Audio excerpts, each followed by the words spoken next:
first presentation is Alistair Stevens, a CEO of Lindian Resources, who will be presenting on their exciting project, which is all about rare earths and bauxite assets.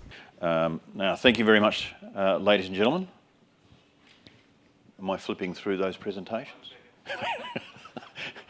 I'd like to introduce you to Paul Digby. Right. Thank you. As Lucy introduced, we have two assets in Lindian, bauxite assets in Guinea. I'm not going to focus on those. I want to tell you about our rare earths project in a country called Malawi. And I'll prove to you at the end of this presentation, we are going to be the next rare earth producer, as we are well and truly down our engineering and construction phase programs. I won't talk too much about the corporate presentation. We have $18 million in the bank, and we've got debt facilities of $10 million. We're pretty well funded going into the next phase of this project development. This asset, as that mountain there, that's actually called Kangankundi Hill. I nickname it the King because Kangankundi is a little bit of a tongue twister for most people to articulate. It's a massive resource. It's got superior quality. We'll be articulating very soon very low capex and low opex forecasts and a near-term production capability. This project is fully permitted. We have a mining licence, we have our explosives licence, and we have ESI certificate, and we've granted a verbal on our water permit. We're just waiting for the certificate to land on our desks. And that's all we need to actually get this project into operations. Technically very simple. We have a large resources, as I articulated. It's a simple, low mining rate, open pit operation. It's gravity only separation, which is a unique capability within hard rock resources in rare earths, and very low capex and lopex. It means that we've got a superior positioning strategy in terms of our resource quality and our concentrate quality, and in the future, massive scalability, as I will articulate in this presentation. Malawi is a country in southern and eastern Africa. Let me see if I've got the pointer correctly down here. The project's in the south of the country, just north of a major town called Blantyre. The red box and the blue box is our mining licence and our exploration licence. The yellow line is the M1 highway, so we're 5 kilometres from the process plant to the highway. The dashed lines here are power lines, high voltage power lines from a hydroelectric power facility to the south down near Blantyre. And we are 20 kilometres to the south of a town called Balaka, where there's a population of about 35,000 people. So it's very well located around some fantastic infrastructure. As I point out here, also a railway line that we'll use to go to south to ship our product out through Port Beira. I nicknamed it the King.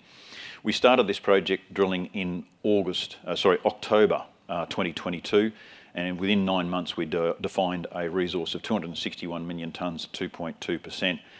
With a ratio of NdPr. That's important because that's our payability factor. So it contains around about 1.2 million tonnes of NdPr in the current inferred resource category.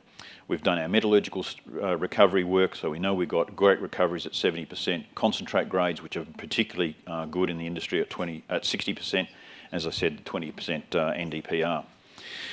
That's not the end of the story in terms of the resource. So this outline here is the surface limitation of the resource we have at the moment. We know we've got additional mineralisation around the outside, which is this yellow steepled zone. We've done some assays on the rock chip samples from the projects to the north and south. These are all going 4, 5, 6 and 7% grades of TREO. This is the bottom of the MRE as we've defined here. These are two sections, one looking north and one looking east. We did 2 deep drill holes underneath that. We've got intersections of 1,000 metres at 2.6, best intersections of about 854 metres at 2.7 or 805 metres at 2.9. So does this have the capability of expanding its footprint on the surface? Absolutely. Does it have the capability of expanding its resource at depth? Absolutely. Do we need to? No. Because we're going to go into production instead. This is the area we've targeted, which is a section of the inferred resource that we've infilled to get to a indicated category. We've got assays from that pending probably next week, I hope, followed by an update of the resource to an indicated category. As I talked to metallurgical test work has proven we get around 70% recoveries. Our concentrate grades vary from about 55 The best concentrate grade we've got so far is 68%. So we're very confident we'll be able to achieve that concentrate grades of 60%. And 68%, even 60% is great for the industry. 68% has never been done before. And that gives you an insight into the quality of the mineralisation at Kangankundi. Another really important differentiator is this is the only project or hard rock resource monazite project in the world that's not radioactive. And there's lots of things that will come from that in terms of lower cost, in terms of transportation. You don't have the regulatory environment to have to deal with radiation. But more importantly, it means you're a general good, which means you can ship to anywhere in the world, which means your commercial capability of saleability of product becomes far more diverse. And that's a great commercial aspect. And just out of interest, there's the breakdown of the rare earths. It's a light rare earth project. That's our payability. Everyone asks me about TBDY. And I say, well, yes, I've got 0.1%, but it's not much really. There's no value in that whatsoever in this project. This is the flow sheet that we've developed. For this stage, our early stage construction, we're doing mobile crushing fleet with a grinding mill. It's a capacity of 440,000 tonne per annum. Behind that's a gravity separation circuit. These are called multi-gravity separators, followed which, so our feed grade, for example, might be 3% in the mill. The multi-gravity separators upgrade it to about 30%. We then got 2 stages of cleaning, a WIMS and this impurity removal process, which takes to a final concentrate grade of 60%, where we bag our concentrate for transportation. There's a differentiator here in that there's no chemicals in this process, other than what we use in flotation for settling. But the other advantage is the business model here is that we are not going into this midstream process. We're sticking to our upstream processes of mining, beneficiation and packing concentrate for sale. That's where our business model is. We don't need to and don't want to go into this next stage of midstream processing, which is all hydrometallurgical processing. This is low capex, low opex, low technology, low risk. This becomes a very different equation on chemical processing, which is high capital and high operating costs and higher technical risk. Let me talk a little bit about the market. If you don't know, rare earths have a suite of minerals and they're used in various applications. The one that is the best market or the most notorious part for rare earths at the moment is the magnet market. Now 97% of that is the TBDY, the neodymium praseodymium is, 97% of that. TBDY, the terbium dysprosium, only makes up around about 2.5% of that market. And 90% of the market then comes out of these magnet materials of NdPr.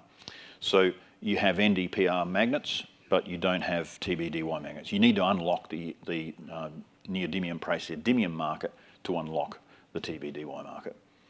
And this is what the market growth looks like. The first thing, this is Project Blue data. The market doubled between 2010 and 2020.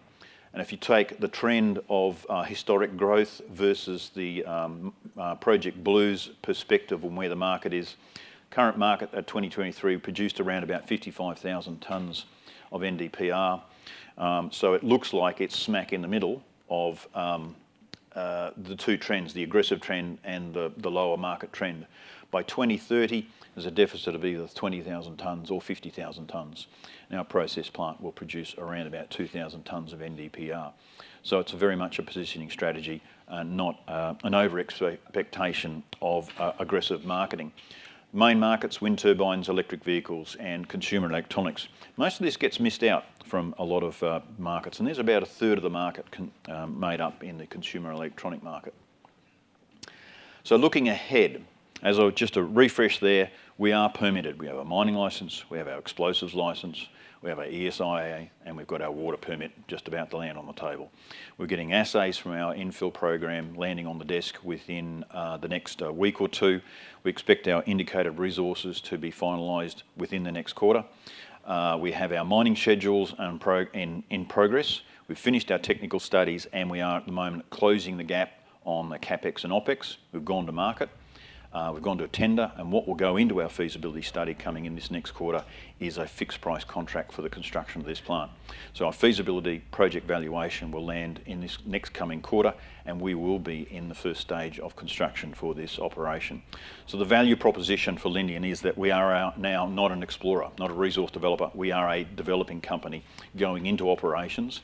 We've also got a great growth strategy vision for the company, and we have a quality asset. We're a quality organisation. So thank you very much, ladies and gentlemen.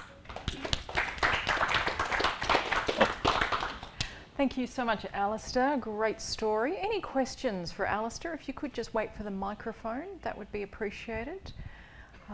Just while the audience is warming up. Alistair, can you tell us a bit more about your market positioning strategy? It's a very big resource, and we could have gone into this with a more extensive feasibility study and become a very large producer. We're doing exactly the opposite of that. We're starting with something that's a very small plant, about 440,000 tonne per annum. It should produce somewhere around about 10,000 tonne per annum of rare earths, which is 2,000 tonne per annum of NdPr. So we're very much in the low capex, low opex, and a market entry strategy for NdPr to grow our reputation as a reliable supplier, to prove the market we've got quality product, and then to the vision is to then expand on that merit into a larger operation. Great, thank you. Any other questions? No, it might be dazzled by them. Maybe just a quick query regarding your costs.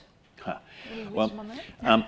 We're sort of 90% there at the moment, and there are some fringe issues to resolve on CapEx, but we're looking at something around about the $30 million US mark for the first stage plant. And our unit costs are quite low because our major inputs are either mining costs, so we haven't got no flotation, no chemicals, so our input cost in the processing plant is power and water. And the water costs are zero, and the power cost is about 9.5 cents US per kilowatt hour in Malawi.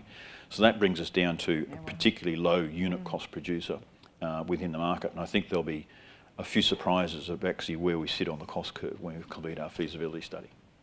Excellent. I think we'll all look forward to that. We've got a very quick time for a question here. Alistair, thanks. You mentioned you've got about 18 in the bank and you've got a $10 million facility, US facility or something like that from Gerald Metals. Talk about US capex of about 30. Could you just tell us more about the Gerald arrangement? What are they doing there, who they are, and whether you think that type of financing is something you'll pursue for this stage one? Absolutely. Gerald have got 40% agreement for 40% of our production over 5 years, and they've put $10 million on the table as a prepayment facility for that offtake. There's discussions how we elevate that to a higher amount. We've also got conversations with contractors for a plant who are willing to reduce the capital cost in exchange for operating the plant. So it's like a performance guarantee from a contractor. And we're talking to other groups for offtakes as well as other entities in terms of funding this without a dilutive perspective on the company. So we've got plenty of opportunities at the moment to make up that $30 million that we need for CapEx. Okay, thank you so much. Please Thank you. thank Alistair.